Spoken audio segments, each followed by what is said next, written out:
एक ऐसा समय जहाँ पर देवता और इंसान एक साथ धरती पर बहुत ही प्यार से रहते हैं, लेकिन एक दिन उस धरती पर एक ऐसा साया फैल जाता है जो कि वहाँ के लोगों की जिंदगियों को बहुत ही बदतर बना देता है। बस इतना ही नहीं, मरने के बाद लोगों की आत्माओं की मुक्ति भी पैसों को देकर होती है, और अगर किसी के पास उन्हें देने के लिए धन नहीं होता तब उनकी आत्माओं का ऐसा हश्र होता है जिसकी हम कल्पना भी नहीं कर सकते। मूवी की शुरुआत मिस्र को दिखाते हुए होती है, जहाँ हम बैट नाम के एक लड़के को देखते हैं जो कि एक दुकान से सुंदर सी ड्रेस को चुरा लेता है। ये ड्रेस वो ले जाकर जाया नाम की एक लड़की को दे देता है जिसे कि बैट बहुत प्यार करता है। दरअसल मिस्र में भगवान और इंसान एक साथ रहते हैं और आज गॉड ऑफ आफ्टर लाइफ अपने बेटे होरस को अपनी राजगद्दी देने वाले हैं जो कि हवा का देवता है। तभी वहाँ पर एक दासी मुकुट लेकर आ जाती है, लेकिन जैसे ही god on of after life अपने बेटे को मुकुट पहना रहे थे कि तभी वहाँ पर सैट आ जाता है जो कि गॉड ऑन ऑफ डेजर्ट है और साथ ही god on of after life का भाई भी है। God on of after life अपने भाई को देखकर बहुत ही ज्यादा खुश था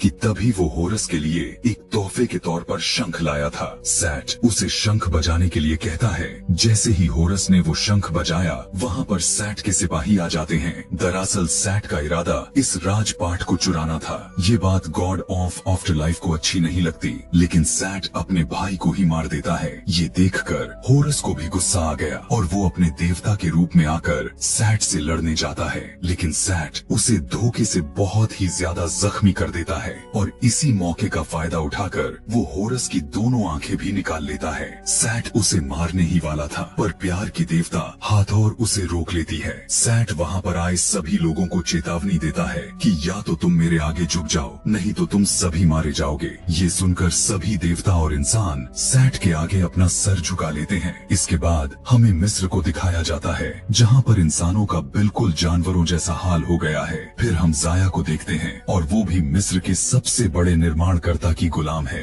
एक दिन उसके पास बैठ आता है। जाया उसे सैट के खजाने का नक्शा दिखाते हुए कहती है कि अगर हमें सैट की गुलामी से आजाद होना है तो हमें उसके खजाने में से होरस की आंखें चुरानी होंगी। इसलिए बैट उन्हें चुराने का फैसला करता है। उसी रात बैट वो नक्शा लेकर खजाने में जाकर छुप गया जो उसे खजाने के अंदर लेकर जाएगा। उस खजाने के साथ बैट भी अंदर पहुंच जाता है, जहां पर बिल्कुल उसके सामने होरस की आंख चमक रही थी, लेकिन उसके बीच में उसे काफी सारे जानलेवा पड़ाव को पार करना था। बैट भी एक एक करके अपने दिमाग का इस्तेमाल करके उस आंख के बहुत करीब पहुंच जाता है, लेकिन आखिरी पड़ाव के बारे में उस नक्शे में भी नहीं लिखा होता। इसलिए बैट जल्दी से भागकर होरस की आंख को चुरा लेता है। जैसे ही बैट नीचे गिरा, उसके पास काफी सारे बिच्छू आने लगते हैं, लेकिन बैट उस चमक रही आंख से उन्हें दूर कर देता है। वो आंख लेकर बैट सीधा जाया के पास आता है, लेकिन ये तो महज उसे पकड़ने की साजिश थी, क्योंकि जाया के मालिक को भी उसके नक्शों में हुई चोरी के बारे में पता चल गया था। वो बैट को उस खजाने से लाए हुए सामान को मांगता है, लेकिन बैट एक सोने की चीज भी अपने साथ लेकर आया था, इसलिए वो उसे दे देता है। पर उसे लेने के बाद जाया का मालिक अपने सिपाहियों को उन्हें मारने के लिए कहता है। तभी बैट उस आंख को बाहर निकाल लेता है जिसकी रोशनी उन्हें एक वक्त के लिए अंधा बना देती है। इसका फायदा उठाकर बैट और जाया वहाँ से भाग जाते हैं। वो थोड़ा आगे ही गए थे कि तभी जाया के सीने में एक तीर आकर लगता है, जिसकी वजह से वो बैट के हाथों में ही अपना दम तोड़ देती है। इसके बाद बैट जल्दी से होरस के महल चला जाता है। जैसे ही वो अंदर गया,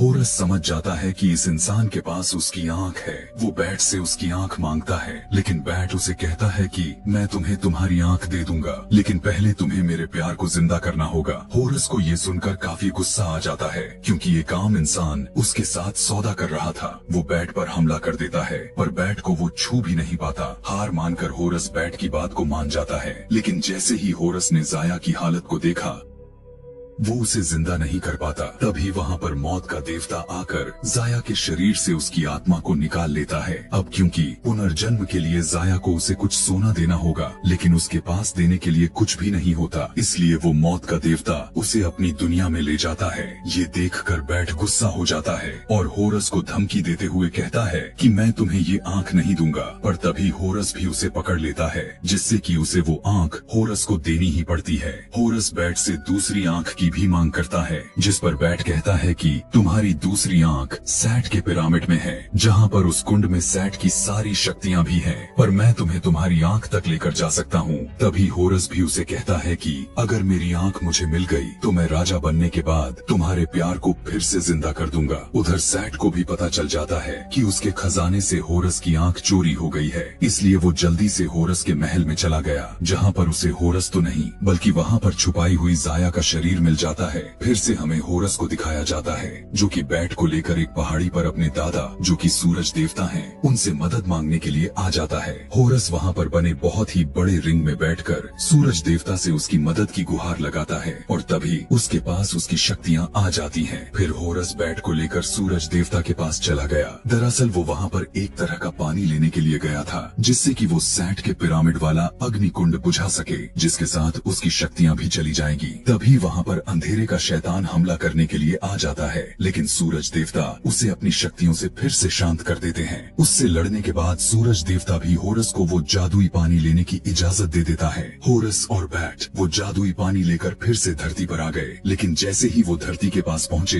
होरस की शक्तियाँ वापस चली जाती हैं, जिससे कि वो दोनों सीधा नीचे आकर गिरते हैं। होरस बैट को अपने लिए पानी लाने के लिए भेज देता है। तभी वहाँ पर सैट के सिपाहियों ने आकर बैट पर हमला कर दिया। सही मौका देखकर होरस भी वहाँ पर आ गया और उनसे लड़ने लगता है। होरस अपनी शक्तियों के बिना भी उनसे लड़कर सभी को हरा देता है। अब सिर्फ सैट का एक सिपाही ही बचा था, उसने बैट को ऊपर से गिरा दिया। ये देखकर होरस जल्दी से उस सिपाही को मारकर नीचे देखता है तो वहाँ पर बैट पास वाली ही एक चट्टान पर गिरा हुआ था कि तभी पीछे से वाली सिपाही आकर होरस को एक पत्थर मारकर नीचे गिरा देता है। उसे बचाने के लिए बैट भी नीचे कूद गया। वो दोनों एक साथ नीचे गिरने ही वाले थे कि तभी होरस को होश आ जाता है और वो अपना हथियार खोलकर उन दोनों चट्टानों के बीच में लगाकर खुद को गिरने से रोक लेता है। पानी से बाहर आने के बाद होरस बैट को जल्दी से वहाँ से ले जाता है, क्योंकि उसे पता था कि सैट उस पर फिर से जरूर हमला करेगा। दूसरी तरफ वो घायल हुआ सिपाही सैट के पास चला गया। वो सैट को बताता कि उस इंसान ने होरस के साथ उसकी आंख के बदले उसकी प्रेमिका को जिंदा करने का सौदा किया है, लेकिन तभी सैट उसे मार देता है क्योंकि वो होरस की आंख नहीं ला पाया था। तभी सैट उन्हें मरवाने के लिए दो और औरतों को भेज देता है। जैसे ही प्यार की देवी को होरस के जिंदा होने के बारे में पता चलता है, वो अपने जादू से उसे देख रही थी कि तभी पीछे से सैट भी उसे ऐसा करते हुए देख लेता है। वो उसे मारने ही वाला था कि तभी प्यार की देवी अपना एक कड़ा अपने हाथ से निकाल लेती है। उसके कड़े के निकालते ही वो आत्माओं की दुनिया में चली गई, जहाँ पर वो आत्माएं उसे चारों तरफ से घेर लेती हैं। लेकिन तभी प्यार की देवी अपना कड़ा पहन लेती है, जिससे कि वो फिर से असली दुनिया में आ गई। उधर हम फिर से होरस और बैट को देखते हैं। होरस अपने पिता के पुराने बगीचे में बैठा था, जिसे कि सैट ने पूरे तरीके से तबाह कर दिया। तब बैट देखता है कि पीछे से एक तूफान आ रहा है, लेकिन वो तूफान नहीं बल्कि सैट की भेजी हुई वही दो औरतें थीं, जो कि अपने विशाल काय शापों को लेकर उन्हें मारने के लिए आ रही थीं। होरस और बैट उन्हें देखकर भागने लगते हैं, लेकिन वो ज्यादा दूर तक भाग नहीं पाते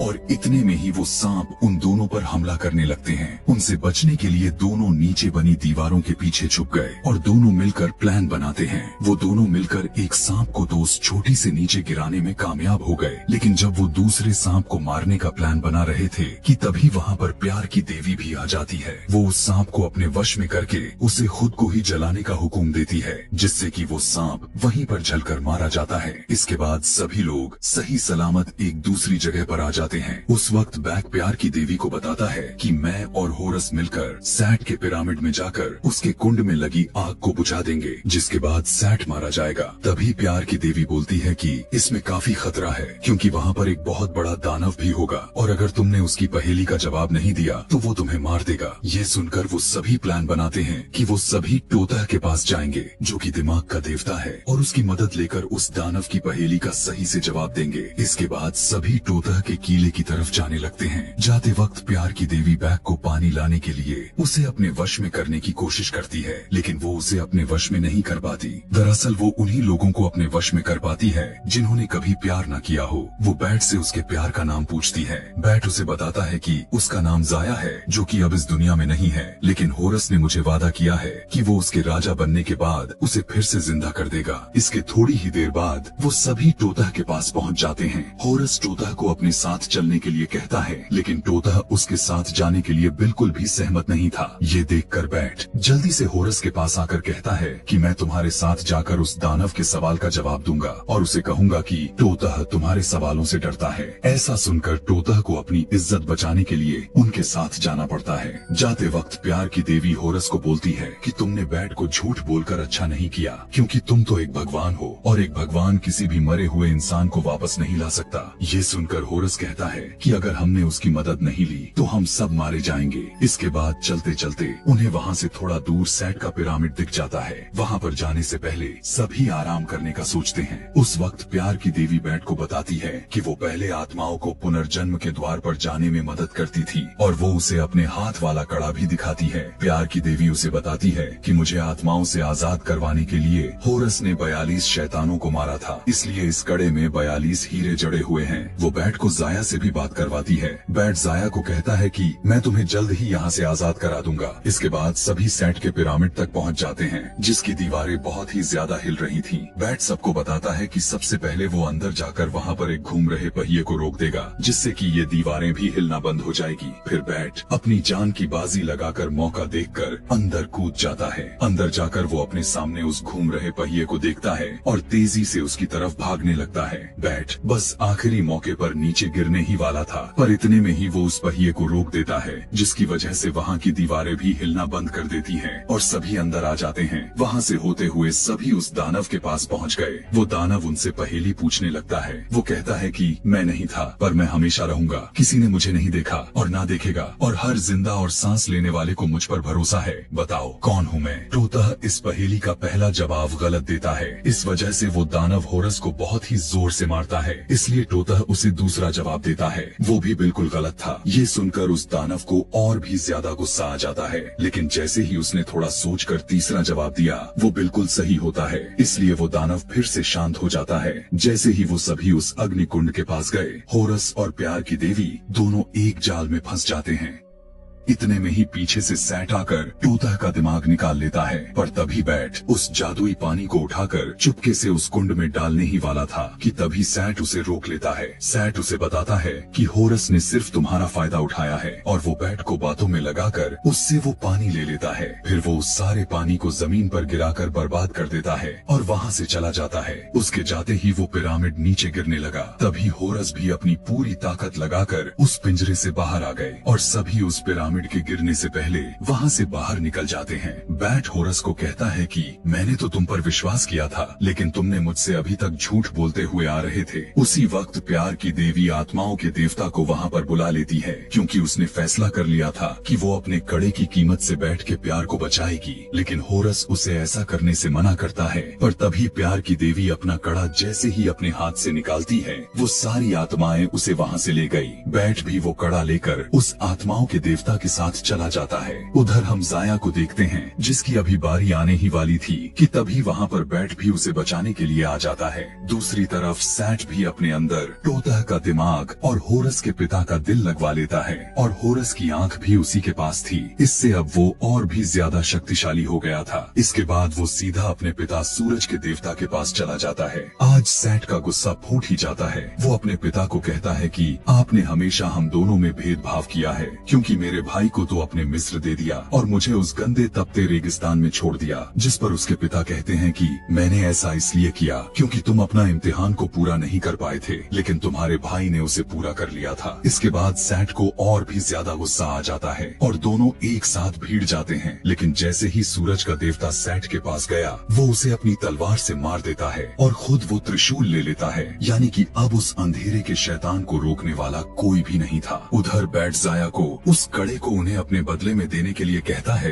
कि तभी वहाँ पर वही अंधेरे का शैतान आ जाता है। आत्माओं का देवता जल्दी से जाकर उसे रोकने की कोशिश करता है। वो बैट को जल्दी से होरस के पास जाकर उसे ये सब कुछ बताने के लिए कहता है, क्योंकि वो ज्यादा देर तक इसे ऐसे रोक नहीं सकता था। बैट भी जल्दी से असली दुनिया में जाकर इन सब के बारे में होरस को बता देता है। वो दोनों वहाँ से सीधा उड़कर मिस्र में आ जाते हैं, जहाँ पर अंधेरे का शैतान वहाँ का सारा पानी पी रहा था और अगर उसने ऐसा कर दिया तो कोई भी इंसान जिंदा नहीं बचेगा। लगा। इसके बाद दोनों उस निर्माणकर्ता के साथ मिलकर उसकी बनाई हुई सबसे बड़ी इमारत के ऊपर जाने लगते हैं, क्योंकि उसी के ऊपर सैट था। आधे रास्ते पर आते ही होरस उस लिफ्ट से उतर जाता है, क्योंकि वो सैट पर बाहर से जाकर हमला करना चाहता था। अब अंदर बैट को अकेला देखकर वो निर्माणकर्ता बैट से कहता है कि तुमने गलत भगवान को चुन लिया है, और वो उसके ऊपर हमला करने लगा। लेकिन बैट अपनी चालाकी से उसे नीचे गिरा देता है। उधर होरस भी उस इमारत के बिल्कुल ऊपर पहुंच गया था। वो सैट पर चुपके से जाकर वार करने ही वाला था कि तभी सैट भी उसे देख लेता है और वो दोनों फिर से एक दूसरे के साथ भीड़ जाते हैं। इस लड़ाई के अंदर सैट होरस पर भारी पड़ रहा था, क्योंकि होरस के पास उसकी शक्तियां नहीं थी। सैट उसके हथियार को भी बीच में से तोड़ देता है और उसे नीचे गिरा देता है। वो होरस को अपने पिता के हथियार से मारने ही वाला था कि तभी वहाँ पर बैट आकर उसे बचा लेता है। बैट को देखकर सैट को और भी ज्यादा गुस्सा आ जाता है और वो उसे भी मारने लगता है। इसी बीच बैट उसके सूट से होरस की आंख को निकाल लेता है। सैट भी बैग को दूर फेंकता है, लेकिन उस इमारत से गिरने से पहले बैट उस आंख को होरस की तरफ फेंक देता है,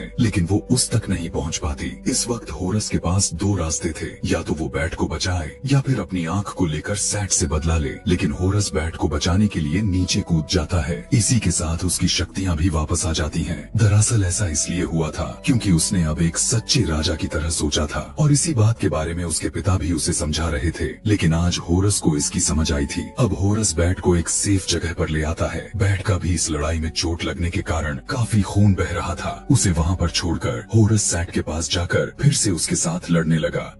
होरस को फिर से अपने असली रूप में देखकर वहाँ के सभी लोग भी काफी ज्यादा खुश होते हैं। इसके बाद वो दोनों लड़ते लड़ते उसी इमारत में चले जाते हैं। तभी पीछे से आकर होरस उस पर हमला कर देता है और उसके दोनों पंख हवा में ही तोड़ देता है, जिसकी वजह से सैट सीधा नीचे आकर गिरा और बहुत ही ज्यादा घायल हो जाता है। होरस भी जल्दी से उसके पास जाकर अपने दादाजी का हथियार ले लेता है। वो उसे मारने ही वाला था कि तभी सैट उसे कहता है कि मैंने भी एक बार तुम्हारी जान बख्शी थी, इसलिए इस बार तुम्हारी बारी है। लेकिन होरस उसकी एक भी बात नहीं सुनता और उसे उसी हथियार से मार देता है। इसके बाद वो उस हथियार को लेकर सीधा सूरज देवता के पास चला जाता है और उन्हें वो हथियार दे दिया। सूरज देवता उस हथियार को लेते ही उस अंधेरे के शैतान को फिर से उस पर वार करके वहाँ से अपनी दुनिया में भेज देते हैं। होरस की इस जीत पर सभी मिस्र के लोग बहुत ही ज्यादा खुश थे और होरस को भी अपनी दूसरी आंख भी मिल जाती है। उसे पहनने के बाद वो सीधा बैट के पास जाता है, लेकिन तब तक उसकी मौत हो गई थी। वो उसे उठाकर वहीं पर ले आया जहाँ पर जाया का शरीर भी रखा हुआ था। इतने में ही वहाँ पर सूरज के देवता भी आ जाते हैं। अब क्योंकि होरस ने उनकी जान बचाई थी, इसलिए वो होरस को कुछ भी मांगने के लिए कहते हैं। होरस उनसे बैट और जाया को जिंदा करने के लिए कहता है। सूरज देवता ने ठीक ऐसा ही किया और थोड़ी ही देर बाद बैट और जाया फिर से जिंदा हो जाते हैं। दोनों एक दूसरे को जिंदा देखकर काफी खुश हो गए। इसके बाद होरस फिर से मिस्र का राजा बन जाता है। वो मिस्र के लोगों को कहता है कि आज के बाद पुनर्जन्म दौलत से नहीं बल्कि अच्छे कामों में मिलेगा। ये सुनकर सारी प्रजा बहुत ही ज्यादा खुश हो जाती है। फिर हम होरस और बैट को एक साथ देखते हैं। होरस अपना सारा राजपाट बैट के हाथों में सौंपकर वहाँ से प्यार की देवी यानी कि अपने प्यार को वापस लेने के लिए चला जाता है। इसी के साथ ये मूवी यहीं पर खत्म हो जाती है।